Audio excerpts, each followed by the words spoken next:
नमस्कार साथियों, स्वागत है आप सभी का आज के इस एक नए सेशन में। और आज हम बात करने जा रहे हैं राजस्थान पुलिस कांस्टेबल परीक्षा जो 5 दिन के बाद 13-14 सितंबर को प्रस्तावित है। पुलिस कांस्टेबल परीक्षा के लिए अंतिम संदेश मेरी ओर से आपके लिए क्या होगा या फिर जो मेरा अनुभव है उसको साझा करने का प्रयास करूंगा। वीडियो में हम बात करेंगे कि लास्ट जो आपके पास 5 दिन बचे हैं उसकी क्या उपयोगिता होनी चाहिए। 5 दिन में ऐसा कुछ कर सकते हैं जिससे हमें 2-3 नंबर का फ़ायदा अतिरिक्त हो। उसके बाद बात करेंगे परीक्षा सेंटर पर पहुंचने से लेकर पेपर आप पर आने के बाद जितनी सारी क्रियाएं होती हैं, क्या उन क्रियाओं में कहीं न कहीं हम निचले स्तर पर जाते हैं या फिर हमें क्या करना है। इस छोटे से एक सेशन में आपसे शेयर करूंगा वो तमाम जानकारी। और वीडियो को स्किप मत कीजिएगा, स्टेप बाय स्टेप देखिए। मेरी अगर आवाज़ थोड़ी आपको स्लो लगती है तो आप स्पीड करके देख लीजिए, लेकिन स्किप मत करना। और इसी के साथ अगर चैनल पर नए हैं तो सब्सक्राइब करें, इस वीडियो को शेयर करें। भले ही आप राजस्थान पुलिस परीक्षा से इतना संबंध नहीं रखते हैं, फिर भी अपने जो पुलिस के साथी हैं जो देश सेवा राज्य सेवा में जाने के लिए तत्पर हैं उन तक शेयर करने का प्रयास जरूर करना। और अब बिना किसी देरी हम शुरू करेंगे। साथियों, आज का जो पहला बिंदु है वो ये होगा कि राजस्थान पुलिस कांस्टेबल के लिए अंतिम संदेश मेरी ओर से आपके लिए क्या है। तो देखिए साथियों, धीरे धीरे हम बढ़ेंगे और जो पहला पॉइंट है वो ये है कि पद कितने हैं। पहले एक बार मैं आपको पूरा मैनेजमेंट बता देता हूं क्या कुछ है, उसके बाद हम जल्दी से चर्चा शुरू करेंगे। तो साथियों, पद इसमें 10,000 हैं। सीटें इसमें मेरे हिसाब से ज़्यादा हैं। अगर पुलिस की वैकेंसी का पिछला रिकॉर्ड देखा जाए तो सीटें इसमें अच्छी हैं, सीटों का एक गुच्छा है और कंपटीशन चाहे जितना हो आपको घबराना नहीं है, क्योंकि आपके पास जो ब्रह्मास्त्र हैं वो सीटें हैं। और इस बार मुझे लगता है कि राजस्थान पुलिस कांस्टेबल की परीक्षा है उसमें कंपटीशन का लेवल भी कुछ न कुछ हद तक मध्यम स्तर तक रहेगा, ऐसा मेरा मानना है। लेकिन आपको बस ये सारी बातें मैं आपको क्यों बता रहा हूँ, उसका कारण एक ही है कि आपको घबराना नहीं है कि सीटें क्या हैं। बहुत सारे मित्र होते हैं वो सीट को लेकर परेशान रहते हैं साथियों। उसके बाद आगे की ओर बढ़ेंगे। अब आया अपना असली मुद्दा कि लास्ट 5 डेज में क्या ऐसा किया जाना चाहिए या फिर लास्ट 5 डेज की क्या उपयोगिता होनी चाहिए। साथियों देखिए, आप ये सोचेंगे कि 5 दिनों में हमें क्या करना है, मैं आपको ये बताने आया हूँ। तो देखिए, आप जो करते आ रहे हैं वो सब कुछ सही है, पढ़ आप बहुत कुछ लिए हैं। आज हम सिर्फ बात करेंगे कि इसकी उपयोगिता क्या हो सकती है। क्या 5 दिनों में कुछ ऐसे अवसरों तक पहुंचा जा सकता है जिससे हमें मैक्सिमम मार्क्स गेन हो सके।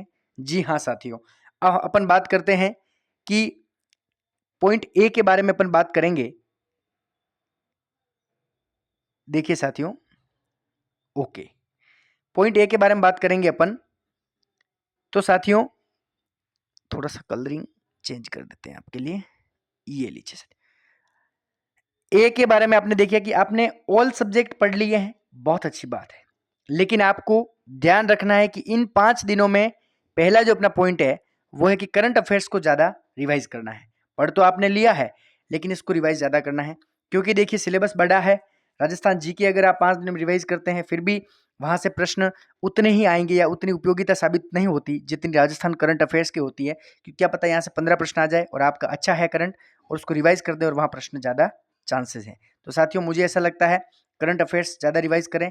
फिर भी देखिए, आपके पास अगर कोई अपना स्पेशल मैटर है और आप रिवाइज करते आ रहे हैं तो उसे कीजिए।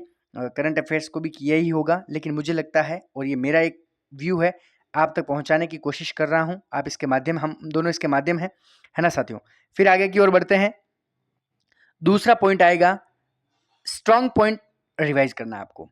साथियों ध्यान रखना है कि अपने जो स्ट्रॉन्ग पॉइंट्स हैं उन्हीं को इन 5 दिनों में रिवाइज करें। नया नहीं पढ़ें, जो याद नहीं हो रहा उसको स्किप करते हुए धीरे धीरे आगे चलें। क्योंकि देखिए, अब कुछ नहीं होना है, अब वही होना है जो इस 5 दिनों में आप रिवाइज करेंगे और वहां से प्रश्न बनेगा तो आपका सही हो जाएगा। लास्ट 5 डे आपके भविष्य बदल सकते हैं, ये बात बिल्कुल सही है। क्योंकि देखिए, अगर 5 दिनों में आपने करंट अफेयर्स और स्ट्रॉन्ग पॉइंट्स को अगर एक बार रिवाइज कर लिया तो कहीं ना कहीं मुझे लगता है कि 5 दिन में आप कम से कम 2 नंबर भी अगर आगे चलते हैं तो पुलिस कांस्टेबल की परीक्षा में, है ना, इस सितारों की परीक्षा में आपको बहुत आगे ले जाएगी। और आप जब आगे पहुंचेंगे तो साथियों, आपको पता है सिलेक्शन आपके सुनिश्चित होने के चांसेस बढ़ जाएंगे। इतना सा कहना चाहूँगा कि बी कॉन्फिडेंट रहें। देखिए, कॉन्फिडेंस मैं कहता हूँ कि ये झूठा मोटिवेशन आपको नहीं दूंगा कि कॉन्फिडेंट व्यक्ति शुरू से रह पाता है? नहीं साथियों।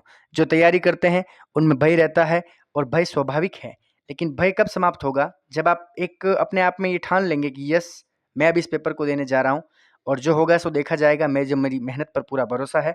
ठीक है साथियों, इन सारी चीज़ों को 5 दिन में करने के बाद जब आप पहुँचेंगे सेंटर की ओर, जो आपकी डिस्ट्रिक्ट लोकेशन जारी कर दी है बोर्ड ने और सेंटर बहुत दूर-दूर दिए हैं, तो आप आराम से जाइएगा, पहुँच जाइएगा। सकुशल आप पहुँचे, ऐसी मैं प्रभु से कामना करता हूँ। अब हम बात करेंगे कि हमें क्या करना चाहिए। देखिए, जल्दी-जल्दी अब करेंगे बात। सेंटर पर जाएँगे आप, 1 दिन पहले पहुँच जाना है आपको। इस बात का खास ध्यान रखें। कल पेपर है सुबह, तो आज शाम तक पहुँच जाए और हो सके तो सेंटर को देख आओ एक बार, ताकि सुबह आपको सिर्फ टेम्पो पकड़ के निकलना हो। क्योंकि देखिए बहुत सी हड़बड़ियाँ होती हैं और पढ़ाई कितनी भी कर लो, अगर अंतिम ये जो अपन सही तरीके से मैनेज नहीं कर पाते, तो कहीं न कहीं पेपर पर इसका असर होता है, 100% होता है। तो आप 1 दिन पहले पहुँचे, सेंटर को देख लें। जाएँगे आप कक्षा कक्ष के बाहर, सॉरी विद्यालय भवन के बाहर जाएँगे, तो रोल नंबर और क्लासरूम को देख लें कि भई मेरा रोल नंबर ये है और मैं इस कक्ष में बैठने की ओर अग्रसर हूँ। जब आप इन सारी चीज़ों को देख लेंगे, तब आपके पास 2 घंटे बचे होंगे। तो आपको 1 घंटा उस एग्ज़ाम सेंटर के बाहर निकालना है। बहुत सारे साथी क्या करते हैं, शॉर्ट नोट्स वगैरह साथ लेकर आते हैं, पढ़ते हैं।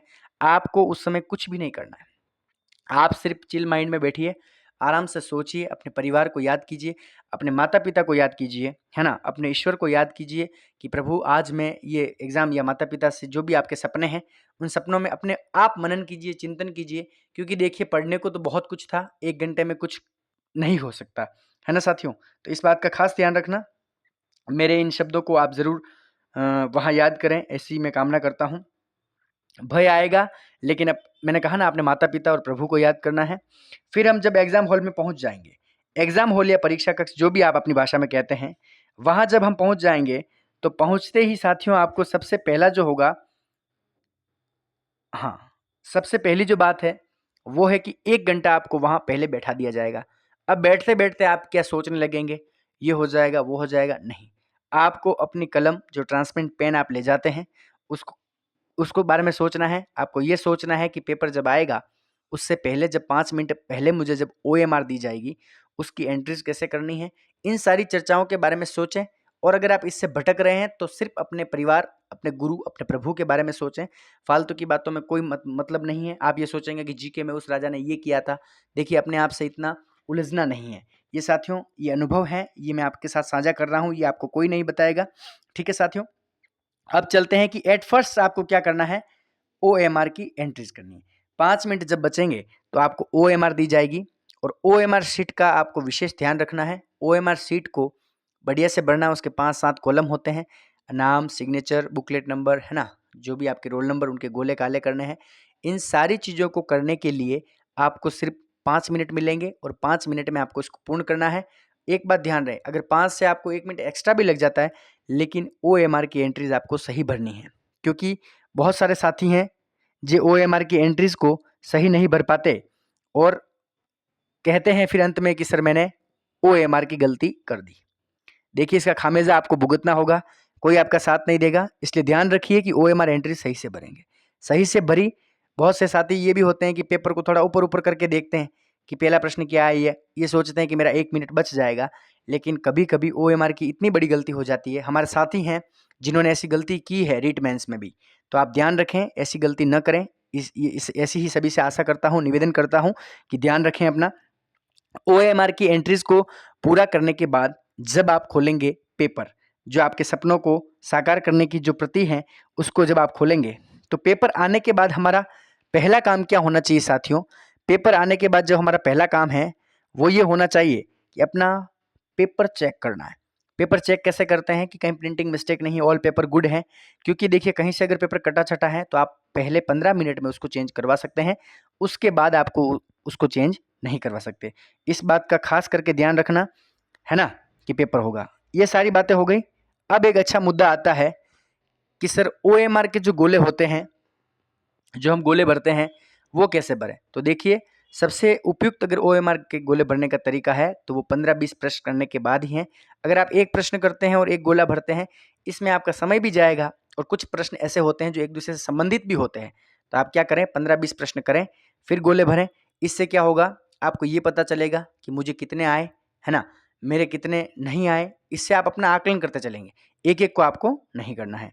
फिर ध्यान रखना, दूसरा थॉट आपके दिमाग में आएगा कि जैसे आपने पेपर खोला और 10 प्रश्न आपको मान लीजिए पहले ही ऐसे विषय के आ गए जो आपने नहीं किया, स्किप किया, टफेस्ट लेवल के आ गए, तो आप उसमें क्या है, भयभीत हो जाते हैं।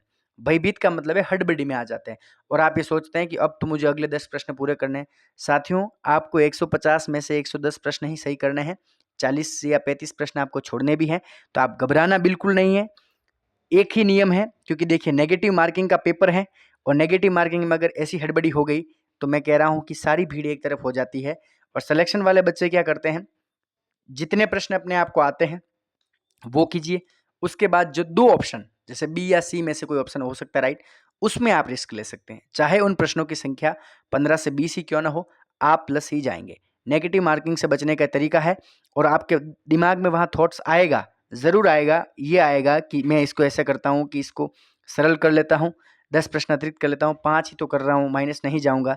सारी बातों को भूल जाना और मेरे इन शब्दों को याद रखना, केवल अपने प्रश्न आए वही करना और जो 2 में कंफ्यूजन है वो लगाना। 2 में कंफ्यूजन लगाने वाला व्यक्ति कभी माइनस में नहीं जाएगा, 99% ये गारंटी है।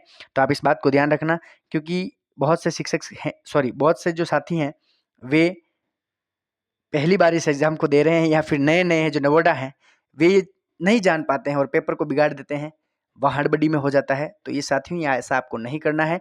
आप मेरी वाणी अगर इस एग्जाम से पहले सुनकर जा रहे हैं तो आपको तो निश्चित ही ऐसा नहीं करना होगा, ठीक है। आपको ज़्यादा बिल्कुल भी नहीं करने हैं, इस बात का ध्यान रखना है। आए वही और 2 में कंफ्यूजन ओनली, वही बात मैंने यहाँ लिखी है साथियों, समझ चुके हैं।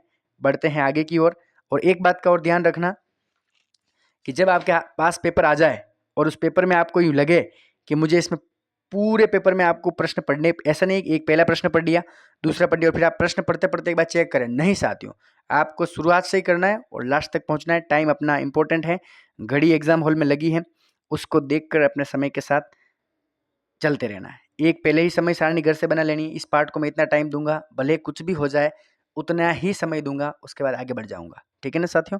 और पेन, ट्रांसपेरेंट, ड्रेस, मेटल आदि जो आपकी हैं, सारी जो एडमिट कार्ड में लिखी हुई चीज़ें हैं उनको आप पहले ही देख लेवें, है ना, क्योंकि बहुत से साथी होते हैं फिर वो वहाँ जाकर हड़बड़ी में आते हैं, ठीक है ना। पेपर चेक हो गया, उसके बाद साथियों बात आती है, कंफ्यूजन वाले नेगेटिव से बच गए। अब आपको ध्यान रखना है कि केवल आपको ऑप्शन टेस्ट से प्रश्नों को करने का तरीका अपनाना है। ऑप्शन टेस्ट यानी कि प्रश्न पढ़ लिया, फिर ऑप्शन को काटो कि डी नहीं हो सकता, सी नहीं हो सकता, अच्छा फिर ये होगा। ऑप्शन टेस्ट से प्रश्न करोगे तो ज़्यादा चांसेस होंगे आपके सही होने के। इन सारी चर्चा को लेकर मैं सिर्फ इसलिए आपके सामने उपस्थित हूँ कि आपको सिर्फ इस बात का ध्यान रखना है, OMR बढ़िया भरनी है, पेपर को चेक करना है, चेक करने के बाद घबराना नहीं है, जो आते हैं वो करना है। अपना आकलन नहीं करना है कि इस पेपर में इतनी मेरिट जाएगी, कुछ नहीं है, आपको जो आ रहा है वो करना है, ऑप्शन टेस्ट करना है, बाकी आपको अपने आप में विश्वास रखना है, ठीक है साथियों। सारी चर्चा हम कर चुके हैं और इस वीडियो के माध्यम से मैं आपसे जुड़ा। आप सभी को बहुत बहुत शुभकामनाएं कि आप इस पेपर को देने जा रहे हैं और मैं चाहता हूं कि आपका पेपर ये पार हो जाए, ठीक है साथियों। और ऑल द बेस्ट आप सभी को। और इन बातों को ज़रूर याद रखना दोस्त, क्योंकि जो मैंने ऊपर लिखी सारी जो बातें बताई है वो बहुत इंपॉर्टेंट है, आप इनको याद रखें, ठीक है साथियों। मिलते हैं अगले वीडियो में, तब तक के लिए जय हिंद, भारत माता की जय। आप सभी को शुभकामनाएं। और जो पुलिस कांस्टेबल का पेपर देने जा रहे हैं, आप सभी को फिर कहना चाहूँगा, भयभीत नहीं होना है, घबराना नहीं है, सिर्फ कॉन्फिडेंट रहना है। इसी के साथ जय हिंद साथियों।